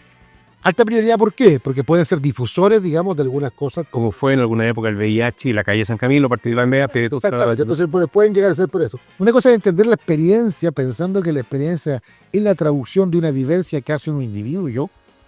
Y otra cosa es entender de que cuando hablamos de la experiencia, es hablar de la política de la experiencia, es cómo yo leo la experiencia, en función de mis restricciones que tengo materiales. Es decir, que el consumo, la experiencia de la pasta base de cocaína, significa esto otro, es distinto, digamos, dependiendo de las condiciones de posibilidad para que yo lea mi experiencia, para poder entender mi experiencia. Lo digo de una manera muy, muy distinta, para decirlo de una manera. Hay condiciones donde la significación que yo le otorgo a mis prácticas, por ejemplo, excluye todo el relato del placer. No hay placer. Si tú encuestas a una persona, o entrevistas, o mejor dicho, a una persona que es usuaria de pasta base de cocaína, la traes acá, seguramente lo que te va a decir es que es una porquería, es un vicio legil, es una pérdida, es el dolor. O sea, te va a contar el relato, ¿no es cierto?, que él cree que tú quieres escuchar para ser aceptado. Porque esto se llama, digamos, ¿habla el subalterno o no habla el subalterno? O si no se trata solamente de que el traductor del subalterno transforme el relato del subalterno, ¿no? Sino que no hay condiciones de posibilidad para que ese subalterno hable. ¿Has visto alguna vez en televisión, has visto alguna vez un documental, has visto alguna vez una canción que sea afirmativa del consumo de pasta base de cocaína? ¿Has visto a alguien en televisión que diga, mire, yo soy usuario de pasta base de cocaína? No, y que eso te iba a preguntar, porque sí he escuchado canciones de hoy día tiene que ver con la narcocultura, y qué sé yo, y se habla del tusi, la marihuana, el tequila. O sea, esa es una cosa, es algo cultural, es algo que está asociado al producto mismo. No. O sea, el pasta basero es alguien que quiere dejar de ser pasta basero, pues yo conozco fumadores de tabaco, y a todo esto me reía a propósito, tú me decías, la multiplicidad de cosas a las que uno que ha sido fumador de tabaco es adicto, y es jugar con las manos, a la ceniza, al encendedor. Pero son un montón de gestos que van mucho más allá del el crepitar, toda esa descripción que tú hacías, o incluso la cierta angustia. O sea, el tabaco tiene una cosa diabólica, que es que uno se fuma el otro cigarro para calmar la ansiedad que te está provocando la tranquilidad que te dejó el cigarro anterior. Y uno mide la cajetilla, la toca, la aprieta. Mi pregunta siempre fue decir, ¿por qué me encuentro con personas que, salvo que yo me implique con ellos en una deriva afectiva, puedo leer el placer, puedo ver el placer, puedo verlo? Pero si yo llego hasta la primera entrada, lo que voy a ver, esto ya lo explicaba Goffman, ¿no?, la dramaturgia, todo el cuento, pero vaya de eso. Porque hay algo que tiene que ver con lo que se llama la relación interactiva, ¿no? Hay algo que tiene que ver con eso, pero hay algo que es más estructural. Y aquí yo creo hacer una tesis que vuelvo a Foucault, vuelvo a la biopolítica, etc. Creo que la pasta base fue un fenómeno histórico. ¿Por qué dice se acabó la pasta base? Fue como el neopreno se acabó, ¿no? Se acabó el problema de la pasta base, en el sentido del problema público, porque nadie se hace cargo de que esas mismas personas que consumieron el sueño que yo conocí son consumidores crónicos. De pasta base siempre. Claro, o sea, pero como jóvenes ya no son jóvenes, son adultos crónicos. Y yo digo, bueno, probablemente, ¿dónde los voy a encontrar? En las unidades de tuberculosis, digamos. Ya no es casualidad por los pulmones. O sea, el consumo de pasta base significa densificar el espacio y la transmisión de la bacteria a través de un espacio hacinado. Por ejemplo, se fuma dentro de un auto, se pipea dentro de un auto, se consume dentro de una pieza, hay lugares para fumar pasta, y esos son lugares encerrados.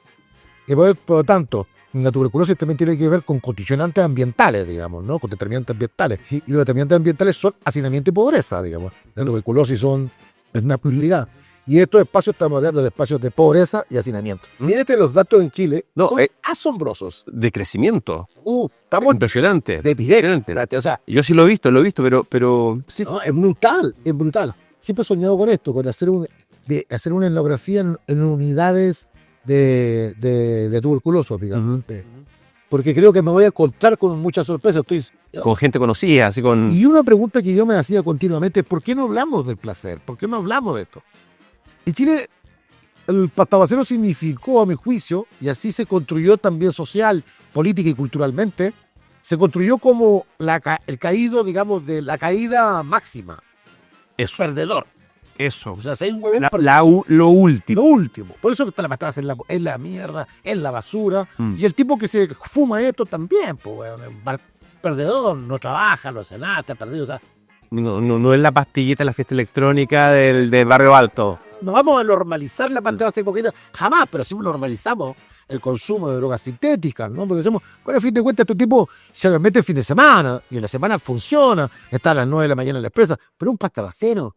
Esa construcción que se hizo de la otra edad fue radical, ¿ah? Es radical, digamos. Y en esa... Pero el pastabacero funcional. Hay, pues. Pero nadie lo investiga, digamos. ¿Quién investigó? O sea, yo dirigí una tesis en México de crack integrado socialmente, sin ningún problema. La gente que es consumidora de crack, ahí son Mayo Domínguez, que trabaja en el Instituto de Psiquiatría Mexicano, se hizo su tesis doctoral, y nos dimos cuenta de que, efectivamente, entonces, lo que quiero decir, para terminar con esta tesis que a mí me parece que es muy importante, no podemos separar lo que dicen los pastabaceros, cómo narran su experiencia por las condiciones de narración, ¿no?, de lo que hemos dicho, construido acerca de su lugar. Es decir, ellos son esencialmente caídos, apalabrados, adictos, el cuerpo se lo pide. Es narrativamente una ficción muy importante en la construcción de este país. ¿Por qué? Porque mientras construíamos esta narración a través de la falla biográfica, porque a fin de cuentas el pastero era un tipo que no tuvo la voluntad, no tuvo eso, y tuvo la mala fortuna de cortarse con una droga ultra dañina, entonces explicamos el conjunto, un fenómeno brutal histórico, que es una juventud que queda fuera de toda posibilidad de integración social, al modelo de servicio, al cambio de una economía de corte industrial a una economía del servicio, donde las habilidades del cuerpo, hasta el biotipo, estamos hablando de un grupo de juventud en la misma crisis, paralelamente, que sucede con la heroína, ¿no es cierto?, en España, en los países del sur europeo, y en la misma crisis que podemos, similares elementos estructurales se dan en la crisis del crack. Estamos hablando de una población excedental, donde el gobierno de esa población es un excedente. ¿Cómo gobierna? Porque esos jóvenes, biotípicamente, fenotípicamente, etcétera, y por formación, o sea, por capitales que no podían transitar a ser vendedores de Falabella, no podían transitar a ser las personas que vendían financieras Atlas, no podían transitar, porque no cuadraban, no tenían eso, no tenían el equipamiento, ¿no?, biotipo corporal. Eso, ¿qué hacías con estas personas? ¿Qué hacías con esta cantidad de jóvenes? En España, los consumidores de heroína, que es la crisis también que afecta a toda la zona mapeadamente. O sea, si yo voy a un mapa, por ejemplo en Madrid, voy a las zonas que eran industriales, producto de la desindustrialización, toda esa población que iba a seguir la cadena de los padres, ¿no?, que han votado. Y son los que mueren, o sea, 1.600 jóvenes morían al año en España por sobredosis de heroína. Ahora, esos 1.600, ¿cómo se distribuyen? Se distribuyen. Toma el mapa de Madrid y vas a ver concentraciones en todos los territorios que eran industriales. ¿Cuánta gente teníamos de pastabase de cocaína en la región metropolitana? Vamos a distribuirlo en el mapa. Por eso pertenecen a las zonas que fueron completamente desalojadas de los procesos de industrialización. O sea, te coinciden. Acá hay un tema que sería interesante mientras nos narramos como fallas biográficas, ¿no? Yo no quiero seguir responsabilizando solamente al joven por su caída o responsabilizándolo por su fracaso, por su pérdida. Mientras la mamá los busca, el tipo lo amarran, el tipo, o sea, mientras vivan eso, no hay problema porque, perdóname, se autogestionan. Exacto.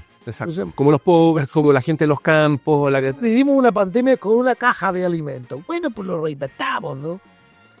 Golpeando en la capacidad de la gente. Al máximo como un experimento continuo. Aún así, tú le podrías llamar los experimentos del desamparo.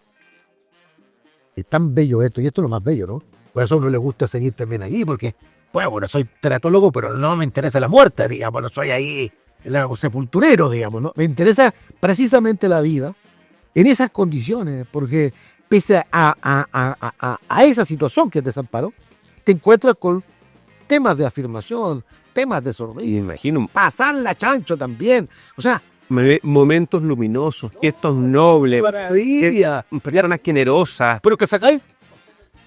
No te lo entiendo absolutamente. ¿Cómo le tiene de la vida? Te dicen, o sea, bueno, pues eso no queda más, pues, no sé qué crees.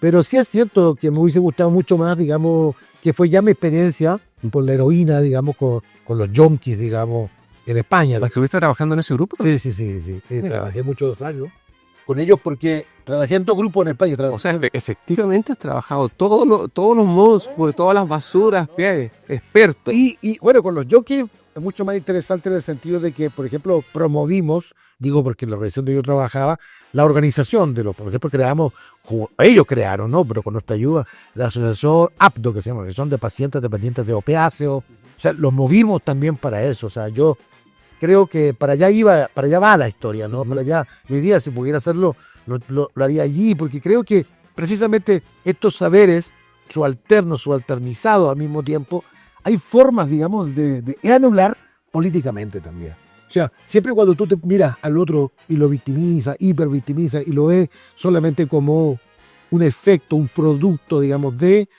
son las izquierdas que también ayudan a estas ideas, digamos, de que son efectos, digamos, de las estructuras, la maldad, el estructuralismo, el capitalismo, no ven precisamente la posibilidad, ¿no?, de activar políticamente ese mismo lugar. Ese lugar que está en la precariedad máxima, no le ven ni una posibilidad de que sirva como actor político. De hecho, yo pensé que no había paz. No sé, si uno siempre se escucha por aquí y por allá, pero se mantiene el mismo porcentaje, prevalencia sube muy poquito, entonces se mantiene, digamos, porque yo creo que esa población es crónica, y hay muy poco, digamos, que se suma al consumo de pasta, muy pocos nuevos casos, quizás es menos que antes, pero se mantiene la población. Pero claro, para cerrar un poco esta historia, ¿no?, decirte que creo que esta construcción, ¿no?, que de alguna manera hemos hecho del pastabacero como el caído, como la derrota, ¿no? Es como un mega relato, digamos, que uno puede construir de un país que se construía a propósito del gato pardo, del jaguar, digamos, ¿no? Del jaguar chileno, ¿no? Que es muy propio de los 90, es muy propio de la transición política.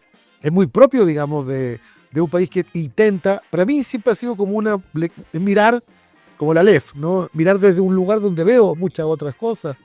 Mirar de estudiar un fenómeno con el consumo de pasta base, ves un país también, ¿no? O sea, ves la construcción también de estas relaciones de construir identidades, alteridades, ¿no? Y déjame llevarte a otro tema porque me quedan y me vas a tener que prometer una conversación íntegra. Bueno, hemos empezado a hablar de muchas cosas, pero nos quedamos en la pasta, claro. Claro, no, pero ni siquiera en la pasta, porque te hubiera querido preguntar más de tu experiencia personal. O sea, eso es muy guau. Últimamente yo sé que tú has estado investigando un tema que ya no es tan marginal, que ocurre mucho más que lo que la gente se atreve a reconocer, que básicamente es el uso de drogas recreativas con fines de incrementar el placer sexual. Sí. Todo claro. Me fui al otro. Que efectivamente es más clase alta, que hace más. Pero además es un tema muy masivo, y no estoy hablando de la marihuana, ni estoy hablando del Viagra, estoy hablando de pinchazo. Sí. Está pasando en todas partes del mundo. Sí. Hay una cosa tan brutalmente humana de querer salir de lo profano, de querer tocar, o sea, de tener un momento de magia, de placer, algo que te saque del día a día, del aburrimiento, que lo puedes lograr con deporte, con disciplina, con cetosis. Yo he estado haciendo experimentos en el tema de la dietética, pero me doy cuenta que es lo que une todo esto. Es que quiero quiero lo divino, quiero una experiencia lumínica. Sí. Yo empecé a la droga sintética, llegué a España a trabajar con los colectivos, que también le agradezco mucho. Trabajé en guía, trabajé también con el colectivo Energy Control y trabajé mucho con las drogas recreativas. Probablemente mi agotamiento personal, ¿no? Necesitaba un espacio también un poco más... venía a trabajar pastabase, junkies y me fui poco a poco, yo creo que también para cambiar de escenario, a las drogas recreativas. Y entonces entré al mundo de la fiesta electrónica, todo el cuento. ¿Eso qué años? Eso empecé yo en el año 2001. Empecé tardíamente también porque ya tenía un par de años, pero llegué justamente en la emergencia de un fenómeno que eran las raves, digamos, los movimientos más rimberos en España. Entonces conocí a Sid, su nombre era Sid, por Sid Vicios. No, aquí no. Entonces, le faltaba, digamos, la parte de izquierda de la dictadura, ¿no? No. Entonces, en un momento ya no aguanté la gana de decirle, pero sí, ¿qué te pasó, no? Y me dice, bueno, es que me mareé, estaba tan colocado, esperando el metro, y que me fui de bruces, me pegué los fierros todos, y me volé toda la parte de esto. Pero me dice, tú me ves así, me dice, pero yo tenía mi placa, me dice.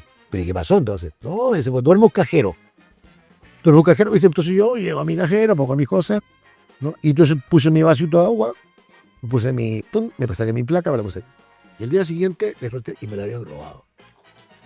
Ese tú dices, coño, pero ¿cómo? ¿Qué hiciste? O sea, ¿qué hiciste? O sea, ¿cómo alguien le puede...? O sea, ya la calle te expone. Te puedo interrumpir. Acuérdate de la respuesta, pero déjame decirte una pequeña interrupción porque Energy Control, tú la mencionaste, me vino a la cabeza, quiero contarte dos experiencias que me parecen dignas de ser contadas, por eso te interrumpo.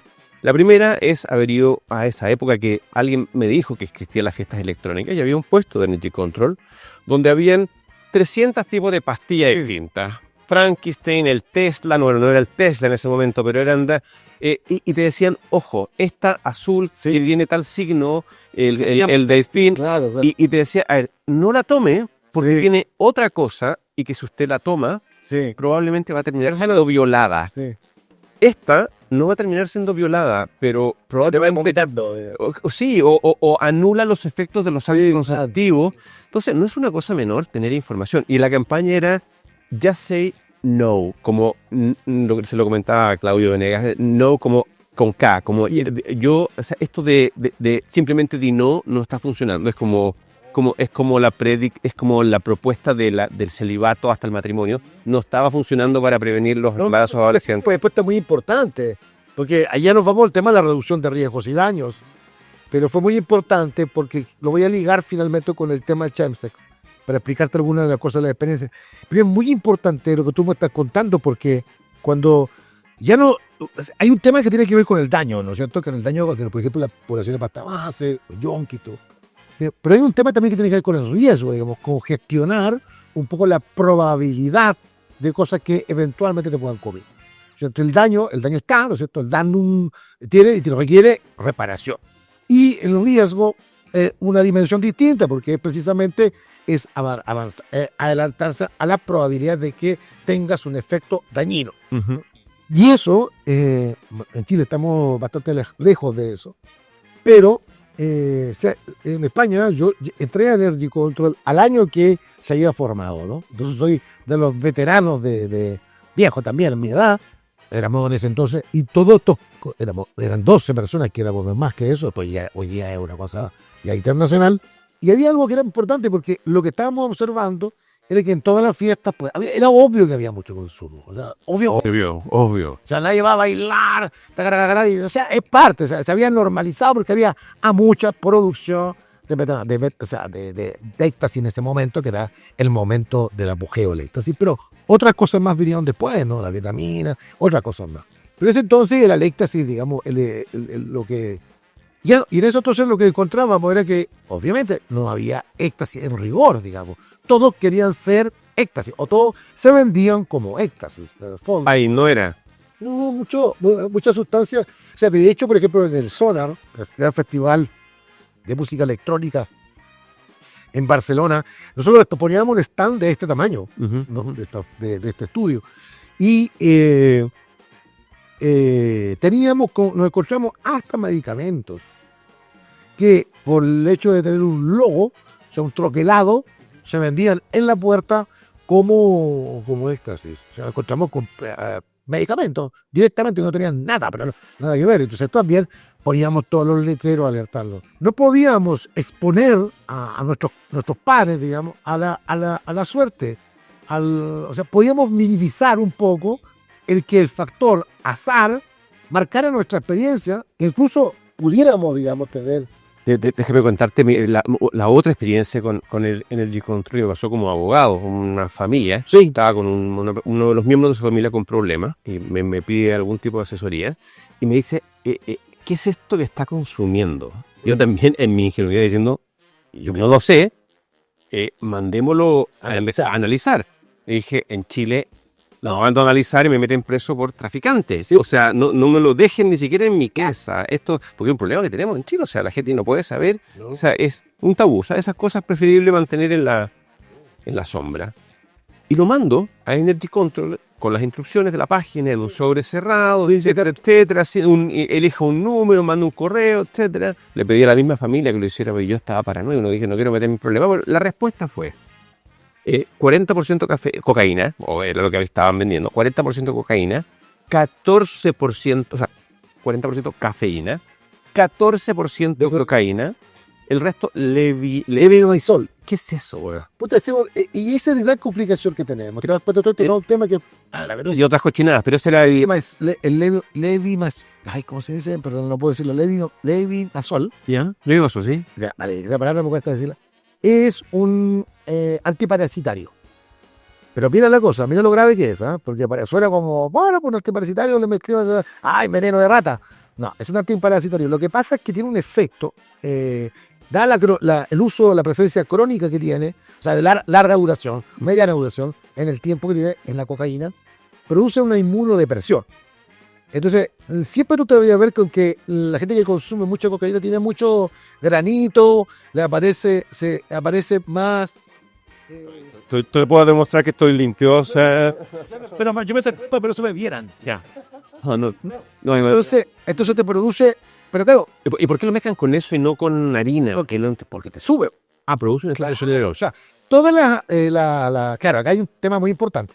Que siempre las adulteraciones tienen que cumplir con cierto parámetro. Ahora, no era lo de la... No le debe meter aquí... Un negocio bien pensado. Porque tiene que subirte, tiene que colocarte. O sea, ¿por qué la cafeína? O sea, de hecho, porque... Claro, la cafeína me hacía sentido. Claro, pero la visión sube. O sea, contribuye al efecto, digamos, de... Algunos, por ejemplo, tienen efectos variados. Algunos adulterantes te pueden, por ejemplo, tienen... Anestésico. Te duerme, esa bueno, tenía también lidocaína, tenía. Claro, entonces tiene anestésico, tiene efectos estimulantes. O sea, cuando están presentes se estimulan.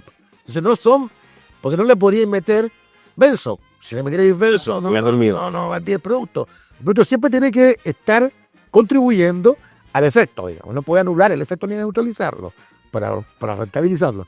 Pero el problema es que ¿qué importa el que sea inmunodepresor, pues? Si total estimula, digamos. O sea, el negocio, punto. El negocio, ¿me entiendes? Punto. Porque acá tenemos que ver, digamos, que lo que mueve las drogas son mercancías. Plata, obvio. Contaba.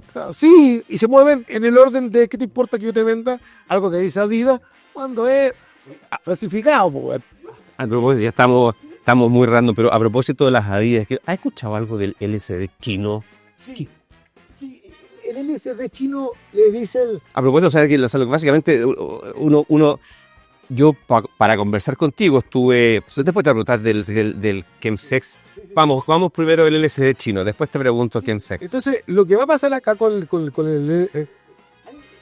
generalmente... Primero, ¿qué es el LSD chino? Apenas sé lo que es el LSD, no sé... Dicen trip chino, le dicen cartón chino... Porque lo que va a pasar es que hay un periodo donde uno de los principales precursores químicos de las sustancias del trip que nosotros conocemos, las drogas se llaman por distintas maneras, ¿no? por la vía de uso, etc. Pero acá es porque el cartón, ¿no es cierto? El cartoncito típico, que es con el papel secante, ¿no? Entonces nosotros conocemos un ácido generalmente por el papel grande, cortadito, ¿no es cierto? Que viene y tú vas sacando un cartoncito. Una estampilla, sí, la estampilla. La figura grande, tú tienes ahí como estampillitas, como decía la verdad mía. Estampillitas, o la idea, para que la gente lo sepa, Es como tener un puzzle. Cada cuadradito son... Pero cada uno es equivalente, o sea, son Claro, no equivalentes, pero ojo, porque si yo tengo una figura, por ejemplo, en la cordillera de los Andes, puedo tenerla acá y hacer cuadraditos que te van a tocar más azules, más blancos. Entonces, lo que dicen es que depende del tipo de figura que tú utilices, puede absorber de manera distinta. Entonces, pero bueno, volvamos al cartoncito. Entonces, el cartoncito se vendía como LCD, ¿no es cierto? Que es el famoso LCD. Pero en el mercado internacional... ¿Es un consumo muy masivo en Chile? No, pero es un consumo bastante más experimental. En Chile se consume harto. Se tiene tasas de prevalencia más altas que en otros países, incluso de América Latina. Colombia y Chile tiene un consumo alto de lo que llamamos trip. ¿Qué es el trip? Puede ser LCD, como puede ser a la pila china, que es el trip chino. Ahora te voy a explicar por qué. Porque el LCD... Me causó risa el nombre, por eso te lo pregunto. El LCD, ¿por qué él es chino? Porque por debajo del precio. Me imagino, como el de Temu, así como... ¿Pero qué es? Bueno, esa es una sustancia distinta que se llama el BOME, el M-BOME. ¿Por qué es distinta? Porque es una sustancia derivada de la producción de estimulantes tipo fetamínicos. O sea, los mismos productos que básicamente, no los mismos, pero algunos productos que yo utilizo para fabricar MDMA o para fabricar anfetaminas, pero básicamente se utilizan para fabricar una sustancia que se llama embome. ¿Y cuál es esa sustancia? Por tanto, tiene efectos, son derivados de los procedimientos para fabricar anfetaminas, del mundo de la anfetamina.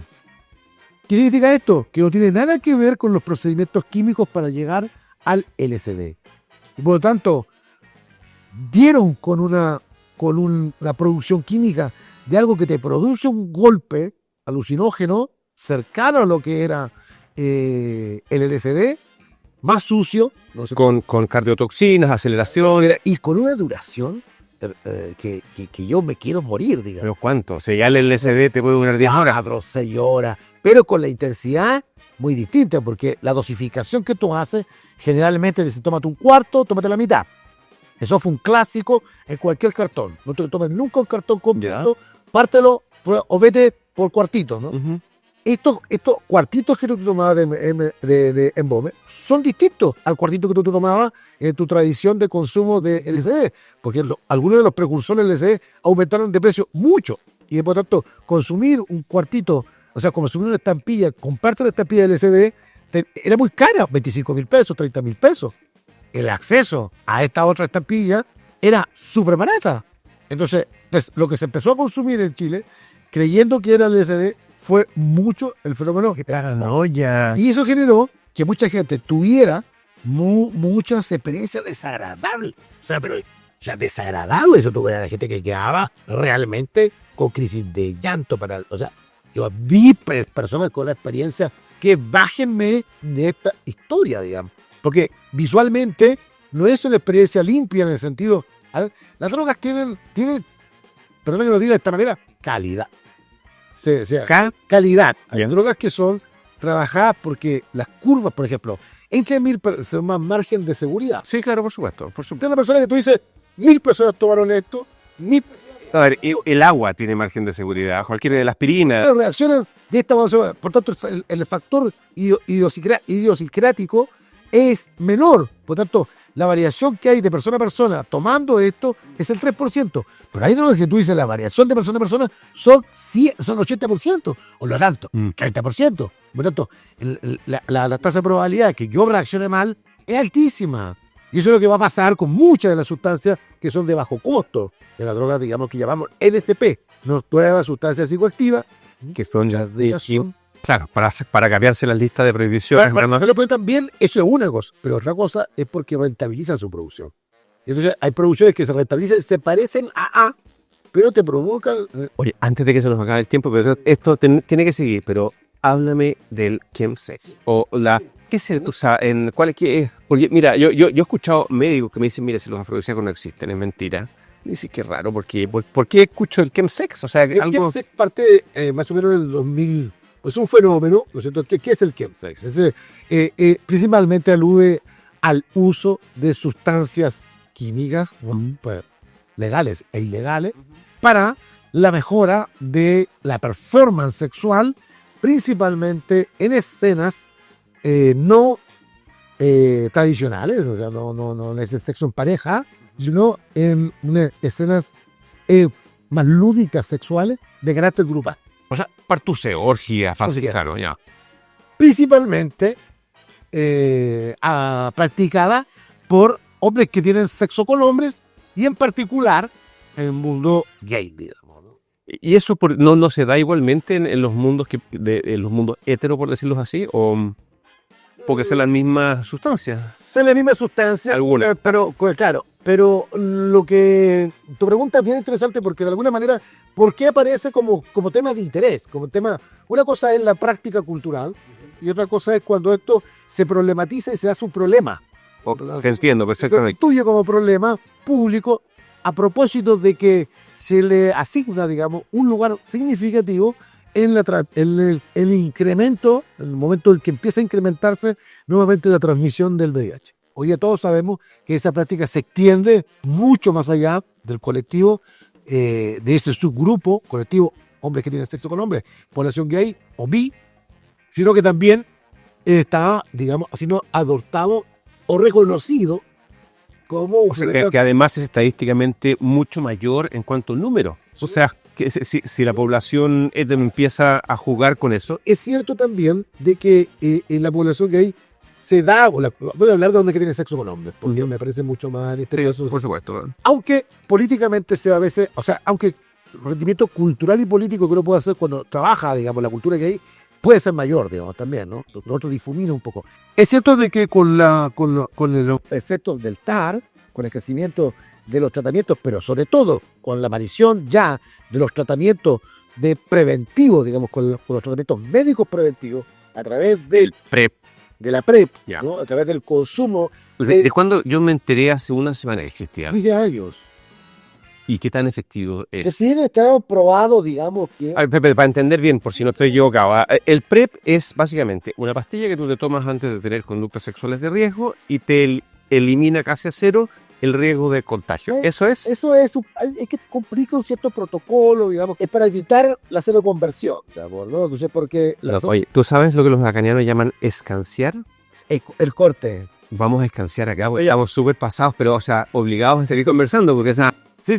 A mí lo del PrEP me dejó, wow, súper así, porque... Pero lo que va a pasar con el PrEP es que es sumamente importante porque se libera mucho más, ahora lo conocemos mucho más porque es de versión patente. Y existe también cuando las personas, digamos, sus prácticas, obviamente pueden pueden prevenir, o sea, está expuesta a desconocimiento de la serología de los otros.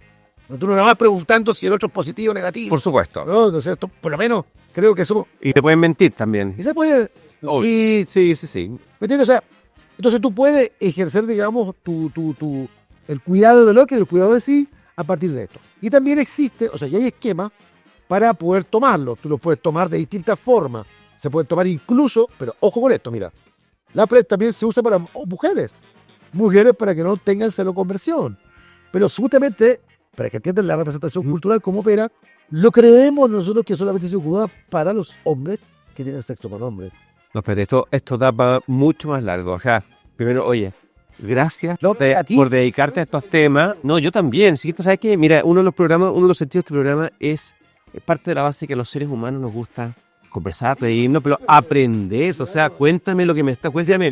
Ya un buen rato. Bueno, pues descansemos, ¿no? No, sí, que además tenemos... Está esperando gente para irse acá, entonces... Ya está. Pero... Si quieres, seguir con... Sí, antes no empezamos, no hablamos de control de daño, no hablamos de chemsec, no hablamos de política, no hablamos de... Tienes que invitarme, para otra vez cuando estoy ya sea ya... No, yo o sea, estoy empezando a calentar motores. Quiero agradecerte la invitación, honestamente, porque me encanta cómo me lo propusiste. No me acuerdo cómo te lo propuse. De hecho, no lo conocían y me llamaste, nos conocemos hace muy poco, porque la gente puede pensar que son mal. No, sí. O sea, y me propusiste el proyecto y me propusiste así, con una conversación. Sí, comprendido, o sea, si siguieron la entrevista. Y claro, Si puedo meter más la cuchara o sin hablar. conversar, o sea, no, me parece un encanto el formato y agradecimiento también a las personas que están técnicamente también colaborando. Eso es directamente para Zúñiga. Muchas gracias por la paciencia, porque nosotros nos hubiéramos, si yo no hubiera mirado la hora, o sea, seguimos conversando y esto, bueno. Ya, Cruz. Ya. Bueno, ¿qué tal? Bien, muy bien, muy bien. Muchas Oiga, gracias. muchas gracias a usted. Gracias.